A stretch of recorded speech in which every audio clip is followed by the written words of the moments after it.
Nilagay na natin yung oil natin na 4 liters. Likewise pati rin yung additive natin na ano para doon sa oil treatment. So kailan naglalagay ako nung ganun mga lodi. So lagay na natin. Takpan na natin yan. Ayan. Tapos check up ng konti. Takpan natin yung ating radiator. Okay, so may konti lang siguro dyan. Salinan natin. Pero ako lodi, wala na ako nung ano. Bag to na lang, pero pwede na to. Ayan, pero mas maganda sana kung yung coolant. Pero bag to okay lang. Kapag sa bago, kailangan talaga coolant. Para maganda. Lagyan na natin yan. Yun. Tapos meron ka dapat ganito, mga lodi oh. Importante rin yung ganito na cup nyo sa radiator, yung may temperature siya.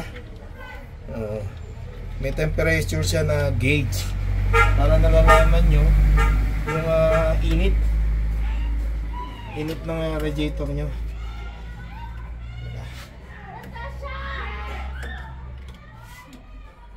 Natin yung lodi. Yan. Yun oh. Ayan. Tapos ako kasi nagtatanggal ako ng battery clamp kasi meron akong mga electrical na marami akong gadget kaya para hindi ako malobat. So tanggalin lang isang terminal. So importante rin to lodi yung mga ganito na mga quick release na clamp. So siniswitch mo lang yan. Pagka nagkaroon ng problema, baklasin mo lang at i-click mo lang ganyan, automatic na, tanggal na. Wala ka ng kahirap-hirap. Wala na yung tornilyo. Hindi na yung magtutornilyo ka, gagamit ka pa ng 12, Gs, ganyan. So, quick release ang tawag dito. Yan. So, yan lang may share ko sa inyo, mga lodi, mga idol. Tapos na si Taxi Joe for the change oil. So guys, yun lang ang quick review for our change oil.